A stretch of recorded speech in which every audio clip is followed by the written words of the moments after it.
Assalamualaikum warahmatullahi wabarakatuh. Perkenalkan, nama saya Salsabila Mega Fitria dengan NIM 1805052402. Saya dari Prodi Pendidikan Teknik Mesin 2018. Di sini saya akan menjelaskan perbedaan rem cakram dan rem tromol guna untuk memenuhi tugas mata kuliah praktek teknologi chassis. Yang pertama, saya akan menjelaskan tentang pengertian perbedaan rem cakram dan rem tromol. Yang rem cakram biasanya digunakan untuk kendaraan yang menggunakan mesin modern, dan sistem kerjanya dengan menjepit cakram melalui kaliper yang digerakkan piston untuk mendorong kampas rem ke cakram.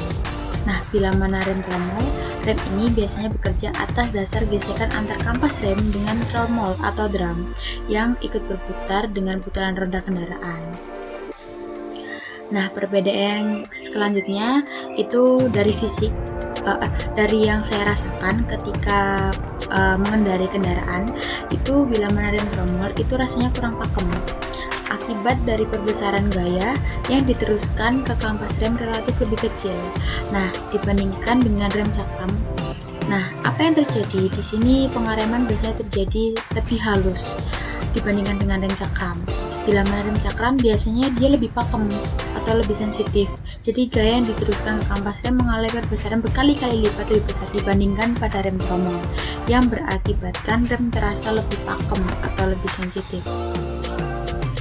Lalu yang kedua yaitu perbedaannya dari segi luar. Bila mana bagian dalam rem tromol itu habis, selalu diameternya membesar dan tak terkejar lagi oleh permukaan kampas rem. Sekuat apapun kita tekan, maka rasanya akan dong karena diameternya itu udah habis. Bila mana rem cakram, ketika cakram mulai menipis, biasanya pengereman relatif lebih kuat dibandingkan dengan rem tromol. Jadi untuk rem depan dia masih bisa memaksimalkan daya pengeremannya. Bila mana cakramnya mulai menipis, tapi berbeda dengan rem belakang, dia tidak begitu sempurna seperti rem depan atau rem cakram. Lalu ini adalah bagaimana ketika kita saat berkendara. Bila mana rem tromol biasanya ketika kita mengalami pengereman secara mendadak atau kita sengaja ngerem mendadak, itu biasanya rem tromol kinerjanya dia itu halus dan tidak menimbulkan loncatan. Loncatan di sini bagaimana? Loncatan di sini biasanya terjadi pada rem cakram, yaitu bagaimana ketika kita saat berkendara dan terjadi pengereman secara mendadak ketika kita menarik tuas rem depan. Nah, itu biasanya sering terjadi loncatan seperti gambar yang sudah saya jelaskan di sini. Nah, biasanya kita pakai rem cakram ketika ada kejadian yang mendadak, itu selalu kita terhentak ke depan, itu yang dinamakan dengan loncatan. Tapi ketika rem belakang, ketika kita mengoperasionalkan, ketika ada pengereman secara mendadak, dia tidak seresponsif rem cakram depan, jadi lebih halus ketika dia bekerja daripada rem cakram.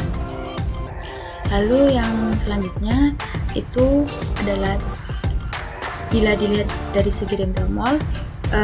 Bila rem tromol habis, biaya pergantiannya itu biasanya lebih mahal dibandingkan biaya ganti cakram, karena dari ukuran spesifikasinya sendiri dia sangat besar dan komponennya dia lebih banyak daripada rem cakram. Lalu bila mana rem cakram, ketika cakram rem habis, tinggal beli cakram baru, dan cakramnya baru itu biasanya harganya jauh lebih murah daripada rem tromol, dan peleknya bisa tetap yang lama.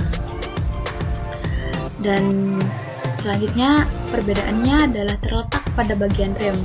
Jadi sudah mungkin ini sudah tidak asing lagi ya, dari segi fisik mereka sudah berbeda.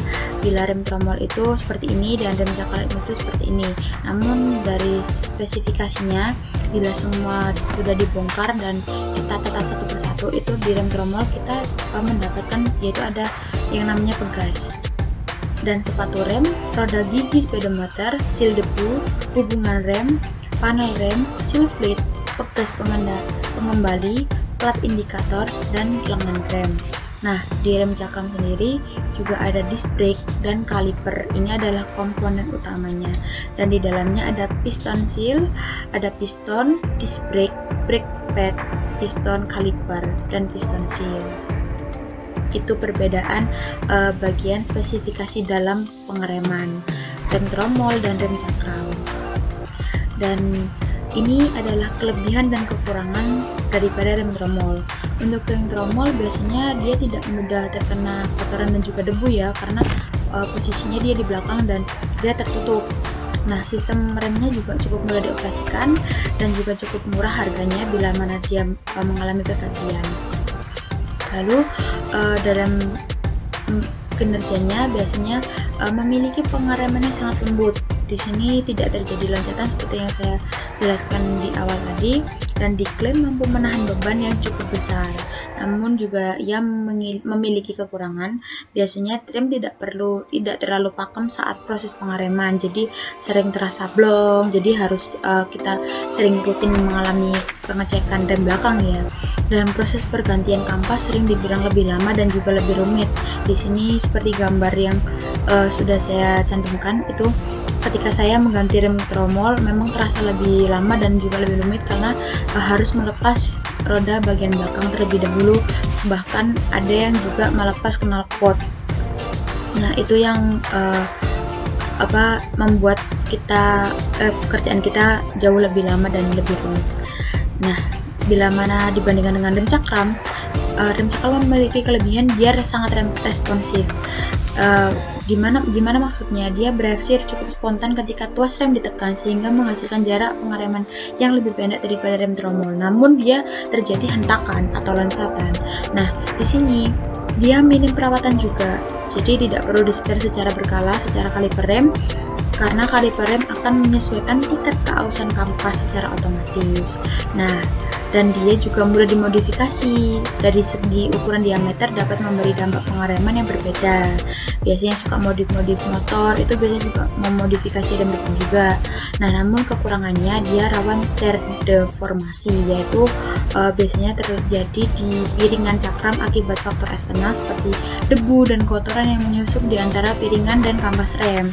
Dan bila mana eksternal biasanya cakramnya itu panas dan beroperasi hingga membuat cakram melengkung.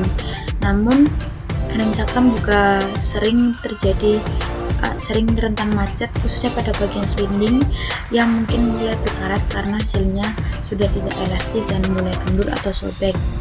Nah, begitulah kekurangan dan kelebihan dari beberapa rem cakram dan rem tromol. Kurang lebihnya saya ucapkan terima kasih. Wassalamualaikum warahmatullahi wabarakatuh.